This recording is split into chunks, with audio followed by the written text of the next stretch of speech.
Mar, c'est quand même un super compagnon de chasse et de famille. Il ne faut juste pas perdre en tête que c'est un chien de travail qui a été sélectionné et créé pour la chasse et donc le travail. Et il faut effectuer la sélection dans ce sens-là pour garder toutes les qualités du braque de Weimar.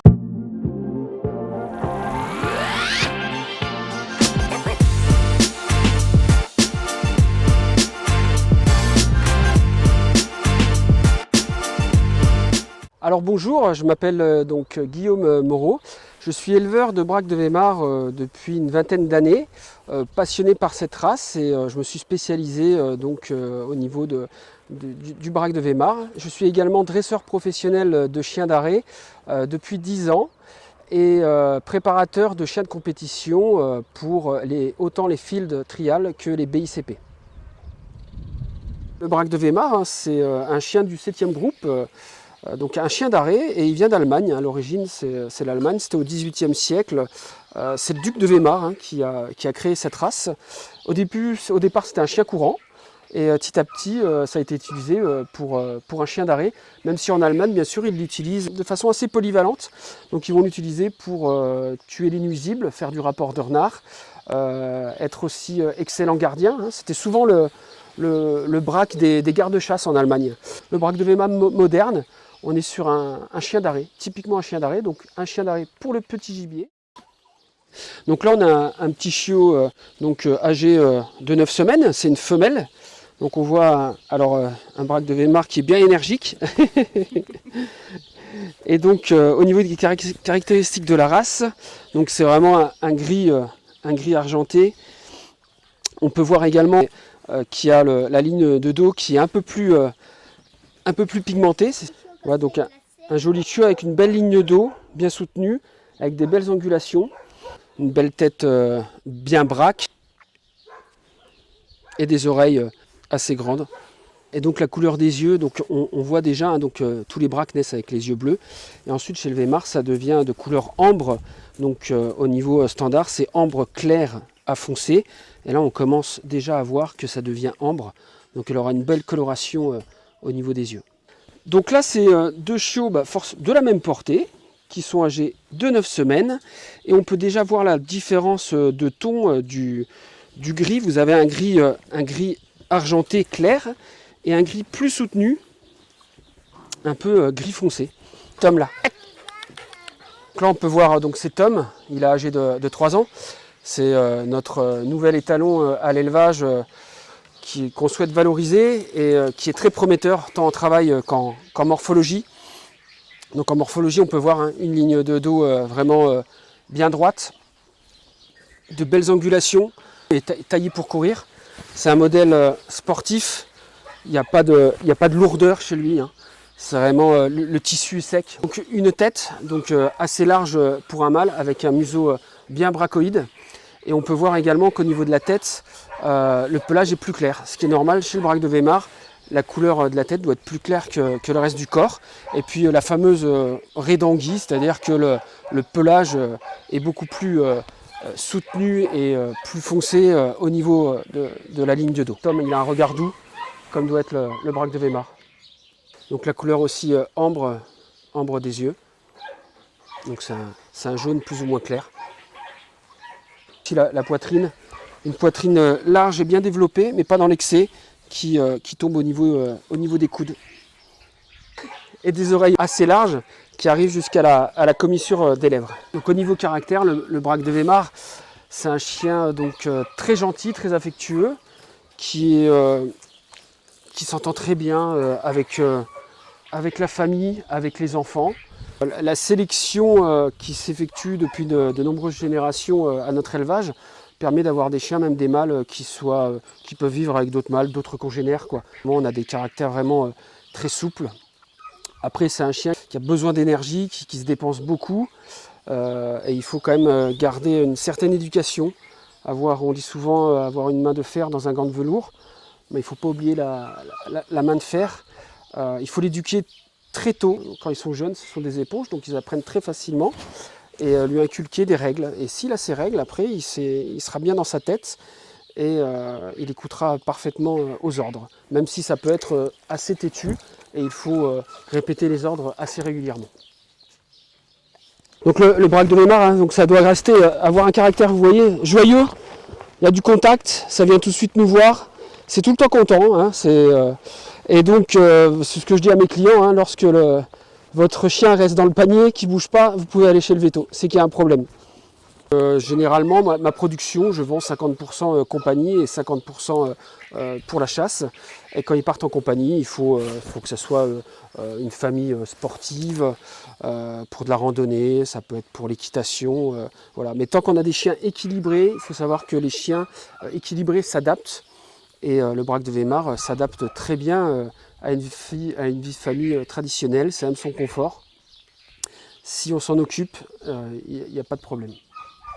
Donc, au point de vue santé, le braque de Weimar, c'est un chien rustique en fait, il n'y a vraiment pas de problème de santé particulier. Ce que j'aime dire, moi, c'est qu'il faut lui nettoyer quand même de temps en temps les oreilles. Au point de vue du poil, c'est un poil court, très fin, qui perd quasiment pas de poil, à part à la période de mue, mais même à la maison, quoi, c'est sympa à voir parce qu'il y a très peu de poils, c'est cool pour le ménage. Et puis c'est un chien qui aime bien comme je vous disais, son confort et qui est assez classe. Hein. Par exemple, s'il pleut, et si vous promenez avec votre braque de Weimar ou si vous voulez aller à la chasse, c'est un chien qui va plus sauter au-dessus des flaques d'eau qu'aller se rouler dans les flaques d'eau. Donc c'est aussi un avantage parce que ça reste quasiment toujours propre. Donc au niveau de mon fonctionnement, hein, j'ai une partie élevage et également dressage. Donc je dresse tous les races de chiens d'arrêt. Et ça me permet aussi de pouvoir les sortir à peu près tous ensemble, quoi. Moi, c'est ma façon de travailler. Je suis une petite structure, mais ça me permet d'être avec mes chiens et de les sortir par groupe et régulièrement, comme là on peut le voir, quoi. Voilà, tout le monde est mélangé et ça permet de bien les sociabiliser et de leur apprendre aussi les codes canins. Donc au niveau de ma structure pour l'élevage, j'ai une partie nurserie et chenil. La nurserie avec un parc de jeux extérieur et également les chiens peuvent profiter donc de plusieurs parcs de détente. Donc un grand parc de 40 arts et ensuite d'autres petits parcs de détente où les chiens peuvent s'éclater toute la journée lorsqu'il fait beau. Ensuite, on a aussi une partie étang. Donc, j'ai un étang à 800 mètres de l'élevage, ce qui permet de sortir les chiens aussi, de voir autre chose, de les entraîner à l'eau. Et ça me permet aussi de recevoir les clients ou d'effectuer des séminaires de chiens d'arrêt. Donc, on les sort régulièrement, même quand les chiens ne sont pas au travail. Moi, ce que j'aime bien, c'est voir mes chiens libres qui s'éclatent dans la prairie. Et ils sont sortis 4 à 5 fois par jour. Et même lorsque je dois entretenir les extérieurs ou les locaux, j'aime bien avoir les chiens qui soient dans la prairie et qui puissent jouer et interagir entre eux. Ça permet d'avoir un bon équilibre. Le braque de Weimar a aussi besoin de cet équilibre-là. Ce n'est pas un chien qu'on peut mettre au chenil ou ne rien faire avec lui. Il a besoin qu'on s'occupe de lui régulièrement pour être bien dans sa tête et donc du coup être capable aussi d'avoir des périodes de dressage où on va lui apprendre soit l'éducation ou soit la chasse. Ça c'est joli. Donc là c'est le deuxième repas de la journée pour les chiots. Hein. Les chiots chez nous mangent 3 fois par jour, donc matin, midi et soir. Et donc là ils ont leur ration du midi avec les croquettes Nature Dog Poupie Maxi. Voilà, et ce qui est bien, donc quand on voit que c'est des bonnes croquettes ou pas, on voit bien, regardez les chiots, ils sont bien, on voit pas les côtes. Et c'est ça qu'on aime voir en tant qu'éleveur, avoir des chiots, voilà, comme s'il y avait un peu trop de peau. C'est important.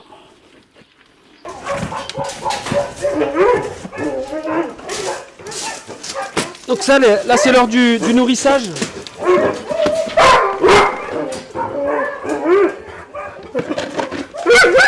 Donc là, l'élevage utilise les Nature Dog Performance. D'excellente qualité nutritive pour les chiens. Et donc à l'élevage et en compétition également, on mouille toujours les croquettes. Ça permet à ce qu'ils mangent moins vite et de mieux les digérer.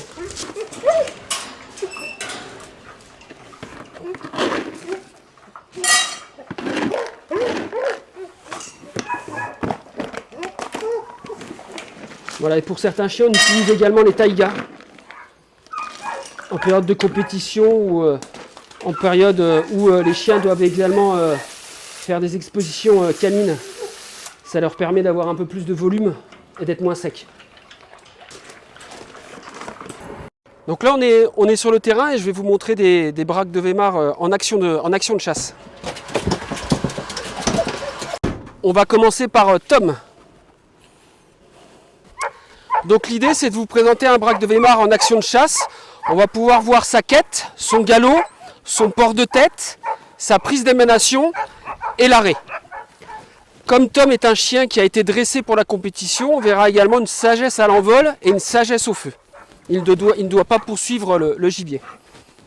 Donc on peut voir un braque de Weimar qui est aux ordres, hein. Un coup de sifflet, il tourne. Vous voyez un très joli port de tête qui a été amélioré par des années de sélection. Un port de tête au niveau de la ligne de dos, même un peu au-dessus. Et ça, c'est parfait pour prendre correctement l'émanation du gibier. Le galop aussi est également très fluide, très puissant. Ce qu'on doit rechercher chez un braque de Weimar. Et donc naturellement, c'est un chien qui va prendre assez de terrain pour trouver du gibier dans le milieu naturel. Voilà. Et donc la prise d'émanation, arrêt, domine le gibier. Tête haute, le corps est tendu, comme s'il allait sauter sur sa proie. Chut. Parce que le braque de Weimar reste viandard. C'est un chien qui n'a pas besoin normalement de couler. Lorsqu'il est à l'arrêt, le gibier n'est jamais trop loin. Et donc là, c'est un arrêt tout à fait convenable. On est à 4-5 mètres du gibier. Chut. Donc là, il reste parfaitement sage, immobile. Chut. Pour qu'on puisse aller, le servir. Chut. Chut. Donc là, je ne ferai pas couler parce qu'on a une bonne distance de la boîte d'envol. Donc j'ai positionné une boîte d'envol avec un pigeon pour l'entraînement. Chut. Voilà, donc on voit vraiment le chien qui est plein de tension.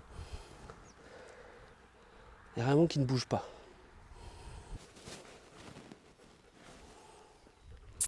Chut.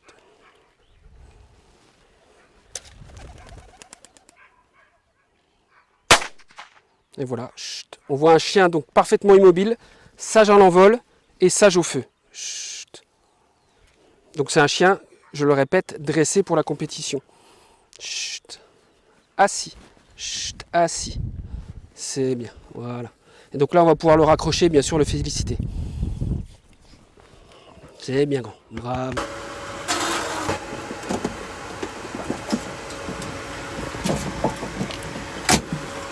Donc là, je vais vous présenter une femelle, Ragna, qui est un modèle très puissant et charpenté pour une femelle, mais qui a aussi tout son charme. On voit bien une tête vraiment magnifique de braque, un museau bien carré. Et donc, on va vous la montrer sur le terrain. Il faut savoir juste qu'elle a eu des chiots il y a 2 mois environ. Passe au vent.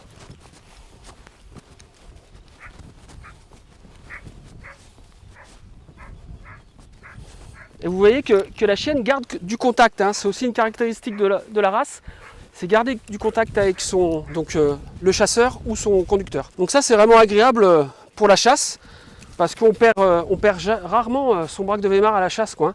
Même si le chien vient à partir sur du gibier à poil, hein, type chevreuil, sanglier, lièvre, généralement il suffit d'attendre et ils reviennent au bout de 5-6 minutes, quoi. Voilà, prise d'émanation, arrêt. On peut voir également qu'elle est un peu moins tendue que Tom, mais c'est normal, parce que c'est une chienne qui n'aime pas forcément les boîtes d'envol, c'est-à-dire que c'est un peu trop artificiel à son goût. Mais elle joue le jeu, donc on va continuer. Donc là, je lui dis d'attendre. Chut, attends. Et là, on est à bonne distance. Chut. Et voilà, l'arrêt est très joli, la tête est haute. Toujours la sensation de dominer le gibier. Avec une belle expression, les oreilles bien tournées.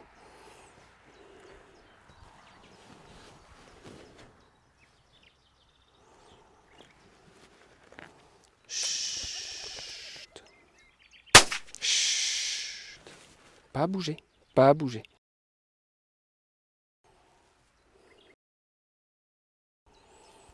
Et là, je peux la récompenser en l'envoyant. Allez!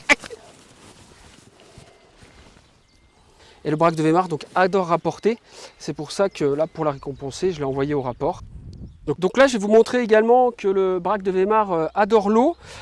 Si on lui montre l'eau assez jeune, il va pouvoir nager convenablement et pour la chasse aux canards, il n'y a aucun problème. Comme ça adore le rapport, ça ira chercher les canards. On peut l'utiliser également en levée d'étang ou la chasse à la botte le long d'une rivière. C'est un chien qui est capable de vous arrêter les canards en bord de rivière et ensuite d'aller les chercher sans problème, même l'hiver. Chut. Chut. Cherche la porte. Donc là, le chien est rompu à l'exercice, il est parfaitement dressé, il a été envoyé au rapport à l'ordre. Et vous voyez, il le fait vraiment avec grande passion et avec beaucoup de puissance. Le rapport est vraiment parfait avec la portable qui est vraiment bien pris en gueule.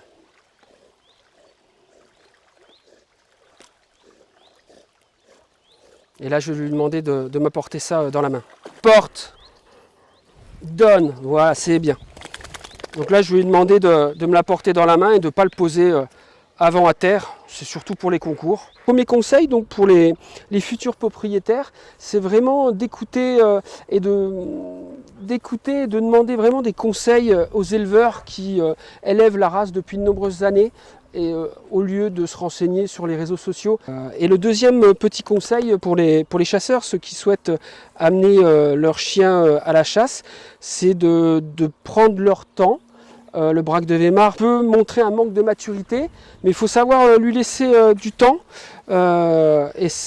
pour en faire un excellent chien de chasse.